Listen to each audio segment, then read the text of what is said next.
ओम अज्ञानतिमिरन्धस्य ज्ञानाञ्जनशलाकया चक्षुरुन्मिलितं येन तस्मै श्रीगुरुवे नमः। श्रीचैतन्य मनोभीष्टं स्थापितं येन भूतले स्वयं रूप कदा मह्यं ददाति स्वपदान्तिकं। वन्देऽहं श्रीगुरो श्रीयुतापदकमलं श्रीगुरून् वैष्णवांश्च श्रीरूपं साग्रजातं सहगण रघुनाथान्वितं तं सजीवं सावद्वैतं सावधूतं परिजनं सहितं कृष्ण चैतन्य देवं श्री राधा कृष्ण पादान् सहगण ललिता श्री विशाखान्वितांश्च नमो विष्णुपादाय कृष्णपृष्ठाय भूतले श्रीमते भक्तिवेदांत स्वामीति नामिने। नमस्ते सारस्वती देवी गौरवाणी प्रचारिणे निर्विशेष शून्यवादी पाश्चात्येष्टारिणे। श्री कृष्ण चैतन्य प्रभु नित्यानंद श्री अद्वैत गदाधर शिवासादि गौर भक्तवृंद। हरे कृष्ण कृष्ण कृष्ण हरे हरे, हरे राम राम राम हरे हरे। अंजनानंदनं वीरं जानकी शोकनाशनं कपि समक्ष हंतारं वंदे लंका भयंकरम्। मनोजवं मारुतुल्यवेगं जितेन्द्रियां बुद्धिमतां वरिष्ठं वातात्मजं वानरयूथमुख्यं श्रीरामदूतं शिरसा नमामि।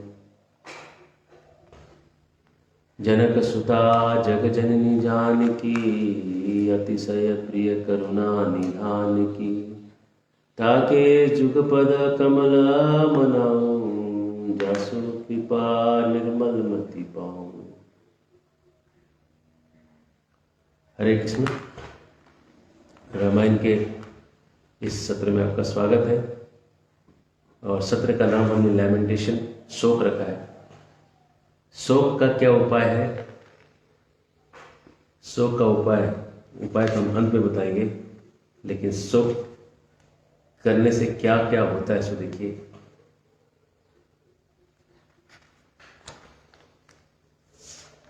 कौशल्या जी और दशरथ जी, यहाँ पे दशरथ श्री राम को जाते हुए देख रहे हैं और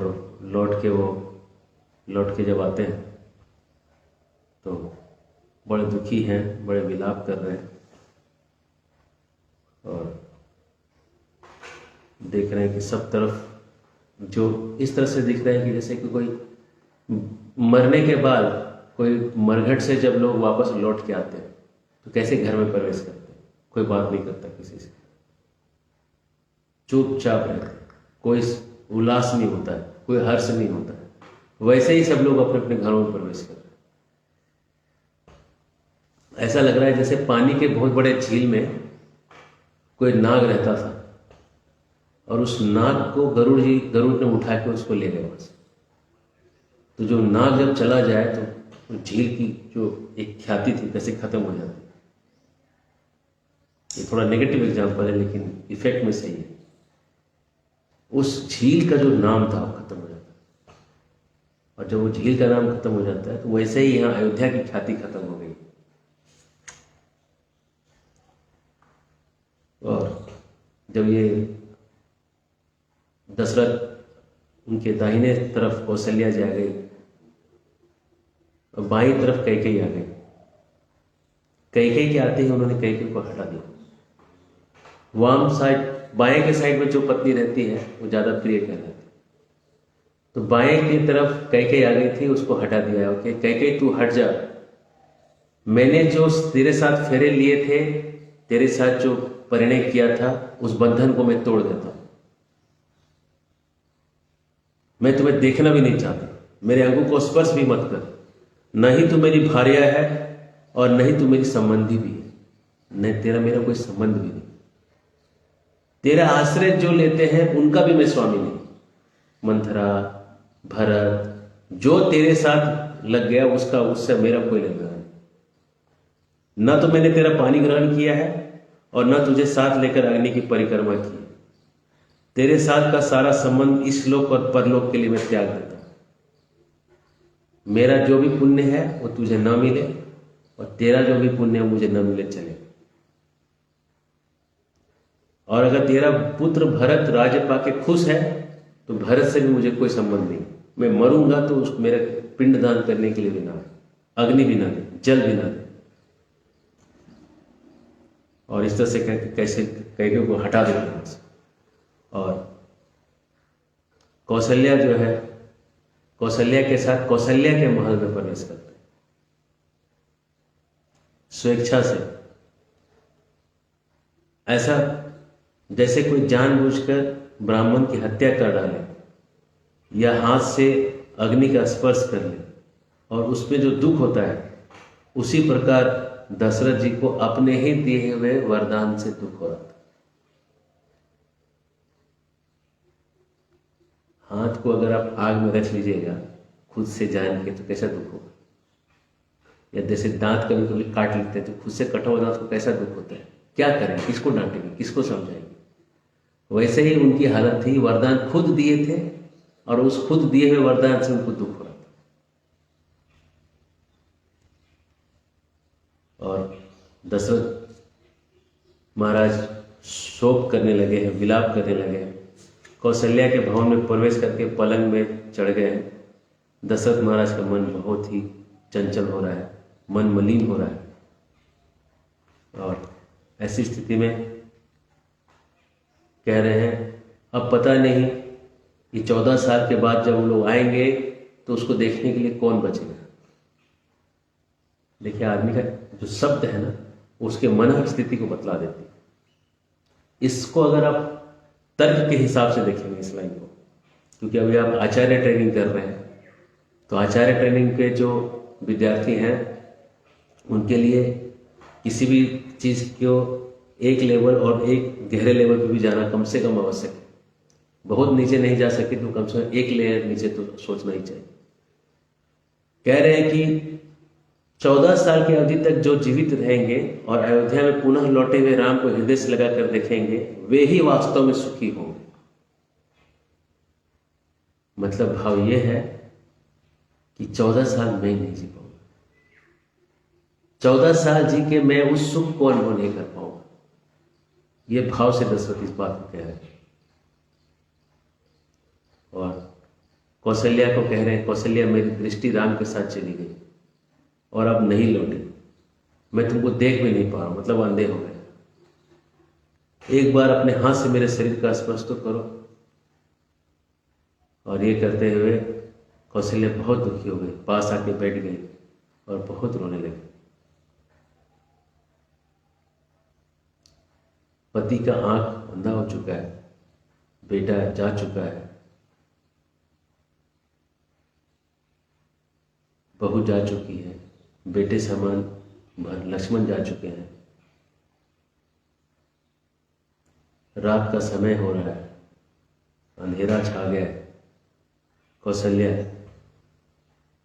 कहने लगती है, महाराज से कहती है, हे नरश्रेष्ठ, कैकेयी केचुल छोड़े हुए सांप के जैसे नहीं हो गई। जब सांप केचुल छोड़ देता है, उसका जो चमड़ी है उसको कहीं छोड़ देता है, तो जब नया चमड़ी आ जाता है तो उसको बहुत मूवमेंट, बहुत फ्रीडम, जवान हो जाता है। और उस फ्रीडम के साथ किसी को बहुत घात से किसी को डसता है। तो ये कैकेयी उस केचुल छोड़े सांप के जैसे अभी घातक हो गई। सदा सावधान रहेगी और मुझे त्रास देते रहे, तकलीफ देते रहे। अगर राम इस नगर में भीख भी मांगते तो मेरे आंख के सामने तो होते, लेकिन कैकेयी ने वरदान ही मांगा है मुझे दुख देने के लिए कि राम दूर चला जाए। देखिए मां है, मां की भावनाओं को समझिए। जैसे कोई पंडित होता है जो अग्निहोत्र करता है और उसमें देवताओं के लिए खीर बना के रखे, और देवताओं के लिए खीर बना के रखे, यज्ञ को जलाए और जलाने के बाद राक्षसों का मंत्र पढ़ के राक्षसों को खीर खिला दे। सब रेडी है और खिला दे किसी और। तो वैसे ही कहने का मतलब कह रही कि दशरथ महाराज आपने क्या किया, सब कुछ रेडी किया राम के लिए और बनाने के बाद सब भरत को खिला दिया। ले लो राज्य, ले लो, 14 साल के लिए राम का वनवास ले लो, सब कर दिया। कैकेयी को खिला दिया। और ये राम और लक्ष्मण सीता के साथ अवश्य ही वन में प्रवेश करेंगे। बेचारों की क्या हालत होगी, क्या अवस्था होगी बेचारों की। कब वो लोग वापस लौट के आएंगे, कब वो शुभ समय आएगा, कब वो वापस उनको आया हुआ देखूंगी, कब मेरे दोनों बच्चे जब आएंगे तो लोग उन पर फूल की वर्षा करेंगे, धान खील ये सब फेंकेंगे, अच्छी अच्छी चीजें फेंकेंगे, कब वो मैं देखूंगी। जैसे कोई बछड़े वाली गाय को शेर ने जबरदस्ती खींच के अलग कर दिया बछड़े से, उसी प्रकार कैकेयी ने मुझे बलात् ही अलग कर दिया मेरे बेटे से। गाय और बछड़े के जैसी हालत हो गई। अब मैं जी नहीं सकती। गर्मी के ऋतु में जैसे भगवान सूर्य के द्वारा ताप होता है, उसलिए पुत्र शोक का जो महान ताप है वो मुझे आज जला रही है। ये कौशल्या जी दशरथ जी को छू के कह रही। दशरथ लेटे हैं, बैठे हैं, थोड़ा लेट है, और वहाँ पे सुमित्रा जी आ गई हैं, लक्ष्मण जी की माँ, जो बिहार से है, मगध से। मगर कोई कहाँ से, इसका वर्णन मैंने रामायण में नहीं देखा, शायद आचार्य को कमेंट्री में कहीं हो, या मामा जी महाराज के कोई लेक्चर में कहीं सुनने को मिले। मामा जी महाराज बक्सर के बहुत बड़े संत हुए, बहुत सारे भजन लिखे हैं, बहुत सारे भावों को उन्होंने प्रकाशित किया है।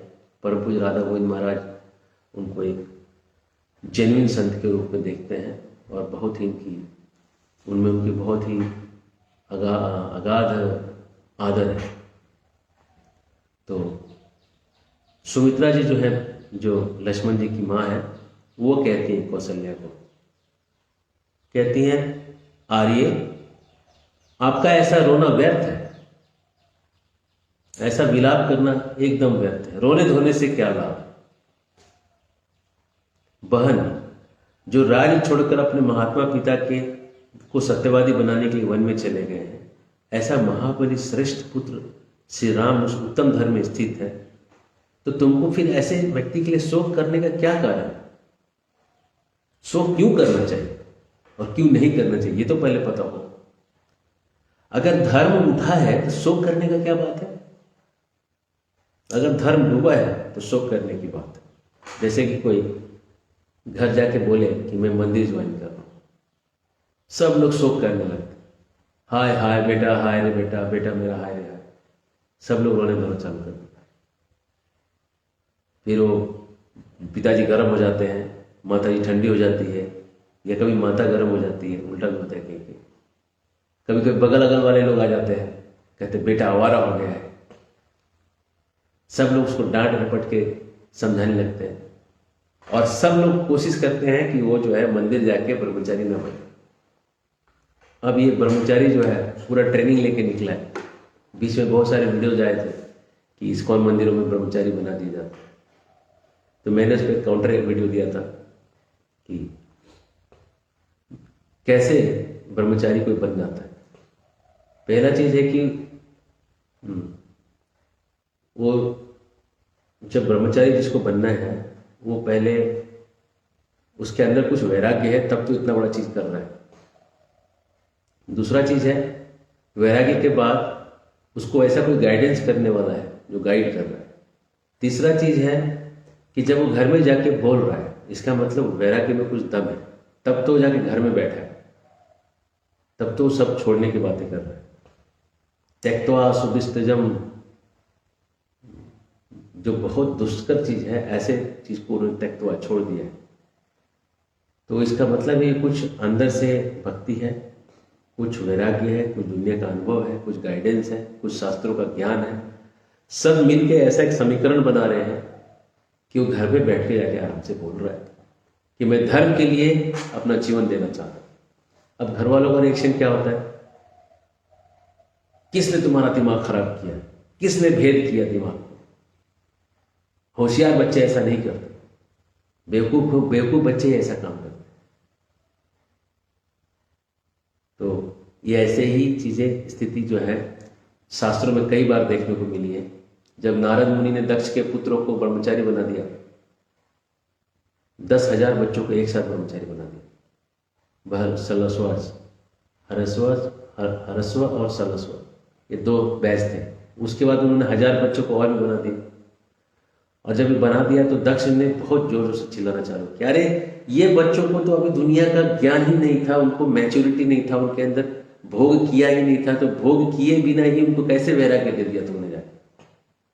समय से पहले अपरिपक्व को वैराग्य दे दिया, इमैच्योर रिनंसिएशन क्रिएट कर दिया उनके अंदर। अब ये लोग वैरागी भी ठीक ढंग से नहीं रहे।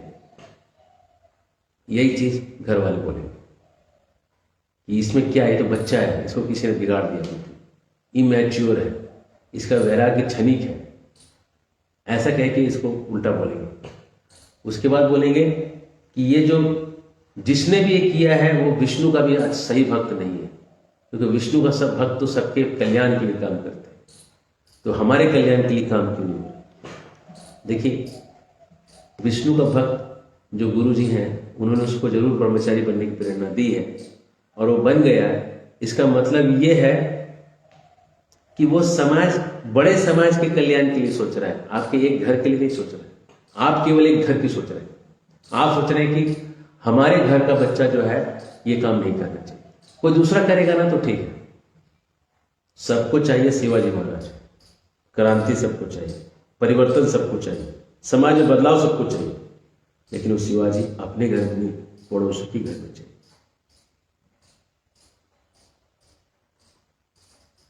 राम राज्य सबको चाहिए, लेकिन परिवर्तन की शुरुआत अपने घर में नहीं होना चाहिए। कोई करे, हम पीछे पीछे आएंगे, क्योंकि हम आगे नहीं रहेंगे।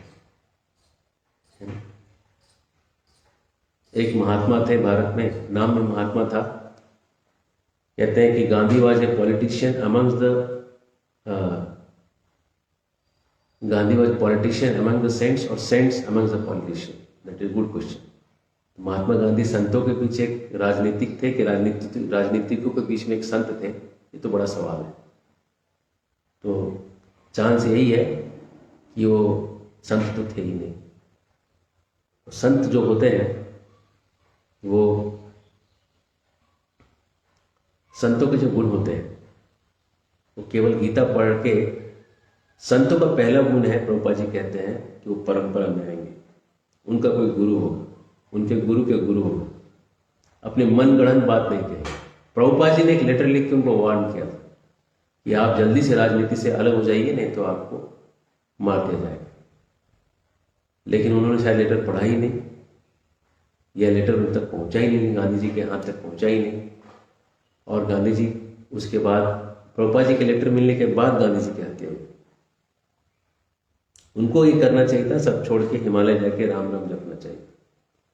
तो वो लगे देश का विभाजन करवाने, और विभाजन करा के बीच में से, भारत के बीच में से पाकिस्तान और बांग्लादेश के बीच में जमीन देने की बात करने लगे। हरे कृष्ण, तो हो गया। पूना वाले आगे होते ही इस सब मामले में। तो नथुराम गोडसे जी ने उनको कल्याण कर दिया। और उन्होंने राम बोला कि नहीं बोला, ये सब फिर हिस्ट्री है मरते समय। हे राम बोला कि हराम बोला। अगर राम बोला होगा, अगर हराम भी बोला होगा तो हेलनम, वो जो संकीर्तन हेलनम वाला श्लोक लग के उनका कल्याण हो जाएगा। अगर हराम बोला भी नहीं है और ऐसे फेकाई कर दिया कि राम राम बोला है, तब तो गए काम से, तब तो गांधी जी के लिए आप लोग राम राम बोलिए। हरे कृष्ण। तो हम रामायण में आते हैं। शोक, और सुमित्रा जी यहाँ पे शोक का निवारण करें कि धर्म जब उठाए तो शोक क्यों करते।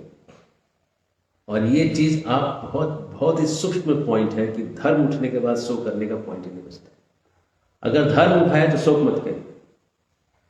जब मैं घर गया 2004 में, ये कहने के लिए कि मुझे मंदिर ज्वाइन होना, मैं पूना से निकला, पारसनाथ गया, जाके कहा। जब ये कहा तो मेरी माँ जो है दुखी हुई, पिताजी बहुत गुस्सा हुए, मामा जी एकदम आंख लाल करके आए, ऐसे मानो कि मुझे मार ही देंगे आज। सब लोग डांट रहे थे और मेरी मामी जी आई और मामी जी कहती हैं आप एक हफ्ता और रुक जाइए, थोड़ा समय बिताइए, फिर जाइए। तो मैंने अपने सीनियर को पूछा फ़ोन कर, तो बोले एक हफ्ता कभी मत रुकना, 3 दिन से ज़्यादा रुकोगे तो माया में फंस जाओगे। तो खैर मामी जी बहुत होशियार थी, जानती थी एक हफ्ता रुकाने से बहुत काम बन जाएगा। खैर मेरी नानी जी आई। नानी जी ने जब सुना सारा मैटर तो पिताजी बहुत गुस्से में थे और कहे आज से तुम मेरे पैर को मत छूना। तो नानी जी बोली ये तुम्हारा पैर क्यों छुएगा, ये तो शंकराचार्य बन गया, अब हम सब लोग इसका पैर छुएंगे घर में आज से। अब नानी जो है वो सास माँ है, अब वो बोल दी तो पिताजी क्या बोलेंगे, अब कुछ बोल भी नहीं सकते वहां पे, नानी को तो डांट नहीं सकते। और नानी ने एकदम वैसा फरमान कर दिया। मुझे हंसी आ रहा था कि नानी ने क्या बोल दिया कि आज से इसका हम लोग पैर। नानी बहुत सीरियस थी, पुराने जमाने की महिला थी, वो जानती थी कि कोई अगर धर्म का काम करने जा रहा है तो कितना महान पुण्य हुआ है घर में किसी से। और मेरी माँ को समझा रही थी कि तुम्हारा भाग्य है कि तेरा बेटा शंकराचार्य बन रहा है। माँ रो भी रही थी, नानी उनको समझा रही थी, और मामी मुझे कह रहे थे बेटा आप एक हफ्ता और रुक जाइए। इन सबों के बीच में मैं प्रणाम करके सबको पैर छुआ, और पता नहीं किनका किनका छुआ, माँ का तो जरूर छुआ था, नानी का जरूर छुआ, और सबके पैर छू के बाकियों को ऐसे करके वहां से मैं निकला। कहने का मतलब यह है कि धर्म का काम जब करने को जाता है, प्रेम और स्नेह से रोना ठीक है, रोना भी ठीक है, लेकिन धर्म का काम कोई कर रहा है तो आप समझिए कि वो शोक का विषय नहीं है, वो तो बहुत उल्लास का विषय है। आजकल हम देखते हैं कि बहुत सारे लोग आके कहते हैं हमारा पुत्र जो है अगर धर्म का प्रचार करेगा तो बहुत ही आनंद होगा।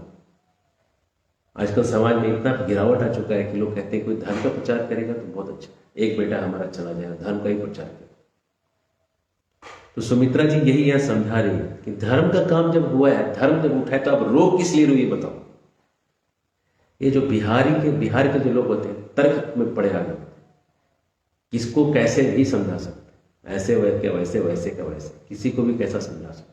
आज भी बिहार के लोगों का न्याय तर्क करने की शक्ति बहुत ही प्रगाढ़ है, और सुमित्रा जी बिहार की हैं, एकदम लॉजिक से ही लग रहा है। कौशल्या जी उत्तर प्रदेश की हैं, उनको समझा रही है। तो बैकग्राउंड से भी आप थोड़ा देख सकते हैं कि वो न्याय का इफेक्ट दिख रहा है यहाँ पे शास्त्र के अंदर। और कह रही हैं कि श्री राम के प्रति लक्ष्मण इतना साथ गए हैं, श्री राम इतना अच्छा बर्ताव करते हैं, और लक्ष्मण जब उनके साथ गया है तो इसमें तो लक्ष्मण का लाभ ही है। मां होके बोल रही, लक्ष्मण की भी वो मां है लक्ष्मण की, लक्ष्मण गया है, कौशल्या का भी बेटा गया है, सुमित्रा का भी बेटा गया है, लेकिन कौशल्या कैसा प्यार कर रही है, खुद ही कह रही है, बछड़ा और गाय वाला, उसको कहते हैं अंधा प्यार। कभी कभी क्या होता है, बछड़ा अगर नहीं रहता है तो जो दूध देने वाला जो ग्वाला होता है वो बछड़े के खाल में कुछ पुआल डाल के पैक कर देता है और उसको खड़ा कर देता है गाय के सामने, और गाय उसको चाट चाट के दूध देते रहते है ना। उसको बोलते हैं अंधा प्यार। प्यार है लेकिन मोह बहुत ज्यादा हो जाता है, वात्सल्य प्रेम बहुत हो। तो सुमित्रा जी कह रही है कि अरे मेरा बेटा गया है राम के साथ, राम जितना बढ़िया बर्ताव करने वाले के साथ तो लक्ष्मण का ही फायदा है ना, दो अच्छा चीज सीख के आएगा वहां से। देखिए सुमित्रा जी कितना लॉजिकल सोच रही है इस मामले में। और विदय नंदिनी सीता जो सुख भोगने के लिए योग्य है, वो वनवास के दुख को भली भांति समझ बूझ के ही तो राम के साथ गई है। ऐसा तो नहीं है कि सीता जो थी उसको बुद्धि नहीं था, समझदार नहीं थी। हमने सीता को जनक कुमारी है, जनक की बेटी है, कितनी होशियार है, इतनी गुणवान बेटी थी, बहुत है। वो गुणवान बहू ने सब समझ बूझ के दुखों को कैलकुलेशन करके राम के साथ गई है ना। तुम्हारे धर्मात्मा पुत्र का ही अनुसरण कर रही है ना। पुत्र ही तुम्हारा इतना गुणवान है तो कोई भी पीछे लगेगा, तो पत्नी क्यों नहीं पीछे लगेगी ये बताओ। ये तो हाइट हो जाएगा भाई कि दुनिया के सब लोग हैं, पत्नी कैसे नहीं। जिनका कीर्ति का पताका पूरे संसार में फहरा रहा है, जो सत्यव्रत है, जो धर्म स्वरूप है, उस पुत्र को कौन सा श्रेय प्राप्त नहीं हुआ है सो बताओ। कौन सा ऐसा चीज है कि राम को प्राप्त नहीं हुआ सो बताओ, है ना। उनको तो उनकी कीर्ति को देख के तो सूर्य देव भी जब उनको देखेंगे ना तो थोड़े ठंडे पड़ेंगे, उतना ही गर्म करेंगे जितना उनको चाहिए। अब देखिए ये पुण्य की बात है, आपके अंदर जितना पुण्य है उतना ही चीजें चलेगी आपके हिसाब से। जब कोई महात्मा लोग कहीं जाते हैं, हमने देखा है जब महात्मा लोग जाते हैं, साधु लोग किसी गांव में जाके कीर्तन कर देते हैं 2-3 घंटा, पूरा बारिश वारिश सब आ जाता है, एकदम माहौल एकदम प्लेजेंट, बहुत अच्छा हो जाता है, बहुत ही परिवर्तन आ जाएगा, सारा माहौल आपको देखेगा बदलता हुआ। और होता है साधु लोगों के आने से ऐसी चीजें होने लगती है तो वातावरण में परिवर्तन दिखने लगता है। जब से खोटाम में राधा रमन जी आए हैं और यहाँ कीर्तन हो रहा है, पूरे आसपास की हरियाली बहुत बढ़ गई, बारिश बहुत बढ़ गई, यहाँ पे खेती धान फसल बहुत अच्छा आने लगा, किसान बहुत खुश हो गए। तो इसलिए कह रही कि जब रात में चंद्रमा निकलेगी ना तो वो भी इनको शीतल करेगी और पवन भी इनको ठंडी ठंडी हवा देगा, इसे बहुत अच्छा लगेगा इन लोग। और विश्वामित्र जी ने इन लोग को इतने सारे दिव्य अस्त्र प्रदान किए हैं, ये उन अस्त्रों से किसी को भी मार सकते हैं। तो ये कौन नहीं चाहेगा कि ऐसे वन में जाके ठंडी ठंडी हवा ले, सूर्य का हल्का हल्का ताप ले और रात में चंद्रमा की रोशनी से अपने आप को ठंडा करें, उसका अनुभव लेना कौन नहीं चाहे।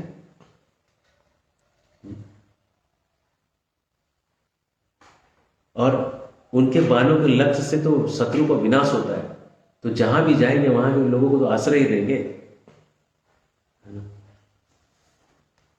मुझे तो ऐसा लगता है कि जैसे वो है, जैसा कल्याणकारी है, जितना गुणवान है, जल्दी ही लौट के वो राज्य को प्राप्त कर लेंगे। देवी कौशल्या को कहते हैं सुमित्रा जी, श्री राम सूर्य के भी सूर्य है, अग्नि के भी अग्नि है, प्रभु के भी प्रभु है, लक्ष्मी के भी लक्ष्मी है, क्षमा के भी क्षमा है, देवताओं के भी देवता है। वो वन में रहे, नगर में रहे, वो कहीं भी रहे, वो सबके दोषों को निकाल सकते हैं और शीघ्र ही वो लौटेंगे और शीघ्र ही लौट के वो राजाभिषेक होगा उनका। देखो जब वो जा रहे थे तो सारी जनता उनके पीछे पीछे जा रही थी और उनके साथ कौन गई है? सीता गई है। सीता नहीं, वो साक्षात लक्ष्मी गई है। कल हम कह रहे थे रामं दशरथं विद्धि मां विद्धि जनकात्मजाम अयोध्याम अटवीं विद्धि गच्छता तीर्था सुखम। तो उसमें हमने एक तात्पर्य दिया था कल कि ये जो सीता है, सीता नहीं है, ये लक्ष्मी है, ये राम नहीं, गरुड़ पे सवार विष्णु है। तो कह रहे कि ये सीता लक्ष्मी जो है साक्षात उनके साथ जा रही है, उनके लिए क्या दुर्लभ है। आप समझिए, लक्ष्मी जिसके साथ हमेशा खड़ी है उसको क्या चाहिए, क्या नहीं मिलेगा बताइए। उस व्यक्ति को क्या नहीं मिलेगा? वो घास पे सोएगा तो घास गर्म हो जाएगा। और आपको लगता है कि ऐसा दुख की बात है, आप कभी आइएगा गाँव में और आपको हम धान के ऊपर आपको सुलाएंगे। धान का जो डंडी होता है सुखड़, पुआल पे आपको सुलाएंगे। और अगर आपको अपने घर से भी ज्यादा अच्छा नहीं लगा तो आपको ले, कितना भी आप गद्दे पे सोइए, आप कॉटन के पलंग पे सोइए, कॉटन से भी अच्छा सेमल होता है, राजाओं का पलंग होता है, बहुत ही महंगा होता है सेमल का रुई। सेमल के रुई के पलंग पे आप सोइए, लेकिन अगर आप पुआल के ऊपर सोएंगे तो जो आपको इमीडिएटली रिलीफ करेगा, जो आपको तुरंत ही आपको ढीला कर देगा शरीर को, एकदम जो आपको एनर्जी दे देगा, वो आपको कोई नहीं देगा। तो जो ओरिजिनल जो वन का जो अनुभव है, वो अनुभव लेना बहुत अपने आप में एक विलक्षण बात है। तो लक्ष्मी जिनके साथ हमेशा है, उनको क्या नहीं मिलेगा। और जिनके आगे आगे धनुर्धारियों में श्रेष्ठ लक्ष्मण जी चल रहे हो, लक्ष्मण बेटा चल रहा है मेरा, उसके लिए क्या दुर्लभ है? लक्ष्मण को खाली बोल दे कि ये ले आओ तो नहीं ला देगा। जिसके साथ लक्ष्मी हो और जिसके साथ लक्ष्मण जैसा धनुर्धर हो, फाइटर हो, उसको क्या नहीं मिलेगा बताइए जीवन। और तुम जल्दी ही देखोगे कि श्री राम ये 14 साल की अवधि पूरा करके लौट आए हैं और तुम शोक और मोह को छोड़ दो। हे कल्याणी, हे अनिंदित निंदित, तुम नए चंद्रमा के समान अपने पुत्र को पाओगे और राजभवन में होके प्रवेश करके उनका अभिषेक होगा। हे पाप रहित देवी, तुम्हें धैर्य बांधना चाहिए। तुमको तो दूसरों को धैर्य देना चाहिए, फिर स्वयं ही तुम क्यों दुखी होगी? तुम्हें शोक नहीं करना चाहिए क्योंकि तुम्हें रघुकुल नंदन राम जैसा बेटा मिला है। वाह!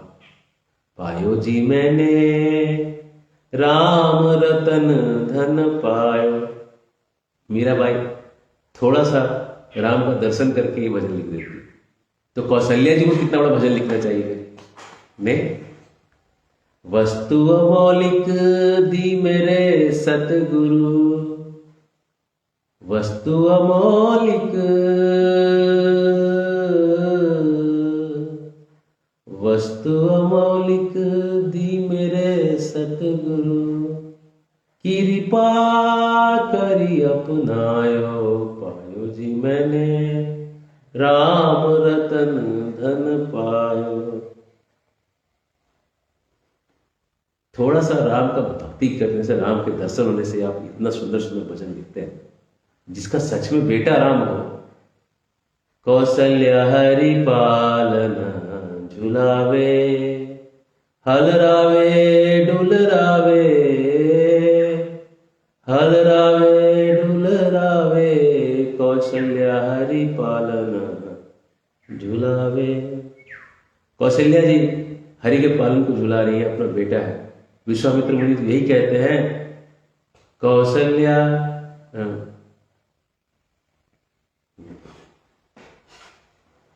यही कहते हैं कि हे कौशल्या के नंदन, हे राम, सुबह हो गई है, उठ जाओ। देख तो कौशल्या के भाग्य की सराहना कर रहे हैं। कौशल्या कितनी बड़ी भागा है कि राम जैसा बच्चा जन्म दी। तो देखिए कौशल्या जी का भाग्य ये कह कि तुम्हारा भाग्य देखो कि तुमने रघुकुल नंदन राम जैसा बेटा दिया है, लिया पाया है, और इससे बड़ा व्यक्ति संसार में कोई दूसरा नहीं है। और तुम जल्दी देखोगे कि तुम्हारी आंखों में आनंद के आंसू आ रहे हैं। तुम्हारा बेटा जल्दी ही लौट आएगा और तुम्हारे पैरों को अपने कोमल कोमल हाथों से छुएगा और पैर दबा देगा और तुम आनंद के आंसू में रोते हुए दिखोगे। इस तरह से बातचीत करने में बड़ी कुशल थी। कौन? लक्ष्मण की मां सुमित्रा।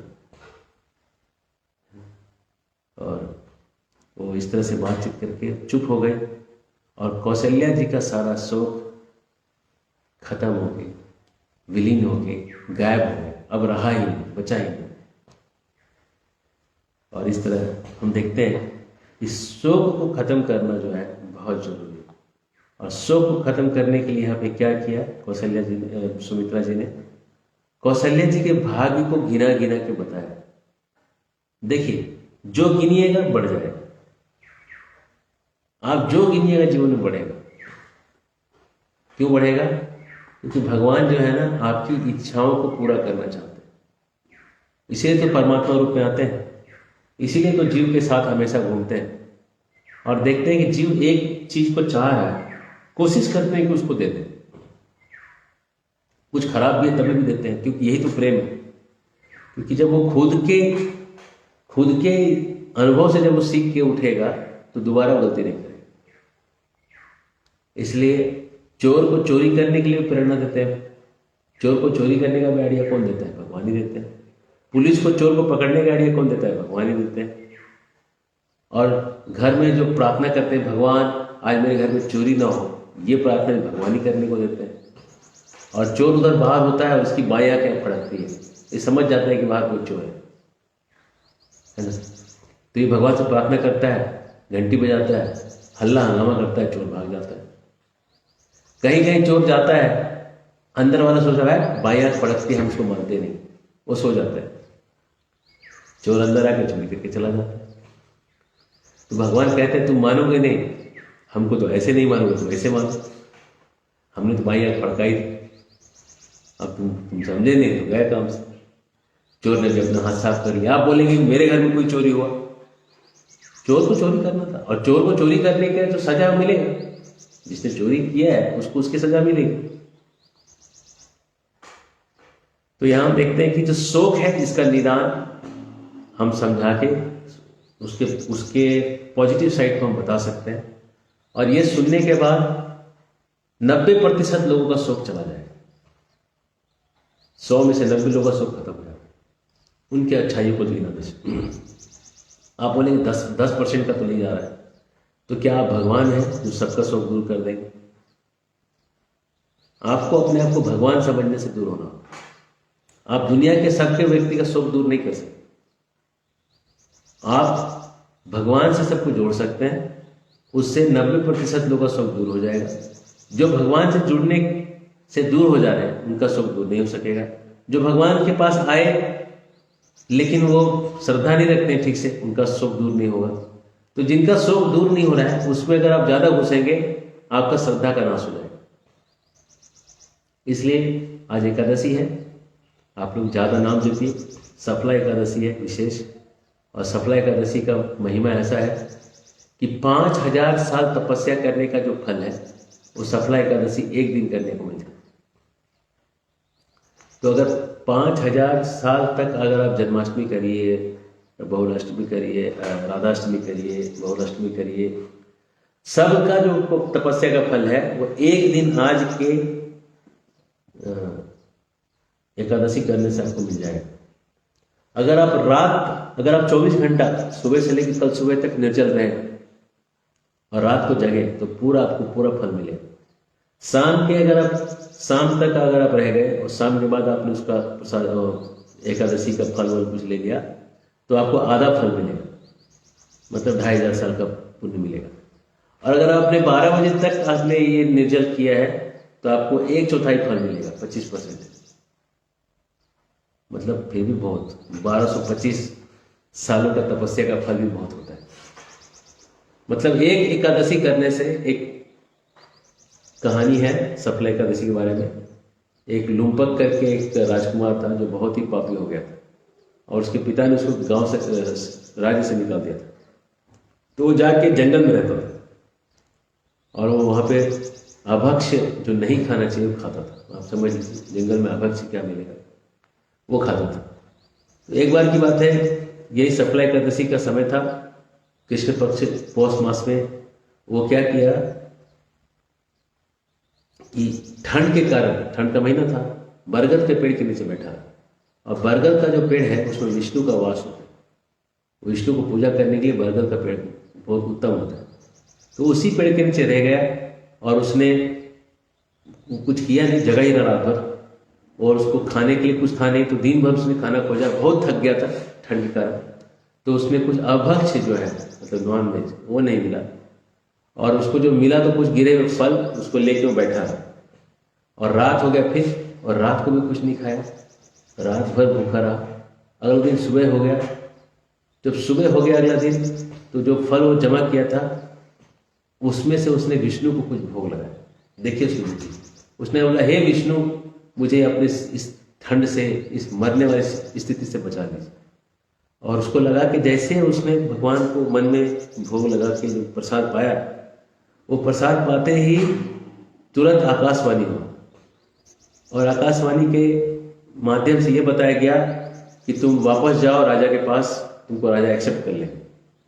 और वो वापस गया, राजा ने उसको वापस एक्सेप्ट कर लिया, और उसको फिर से राजा बना दिया। और राजा जो है खुद वानप्रस्थ लेके निकल गए।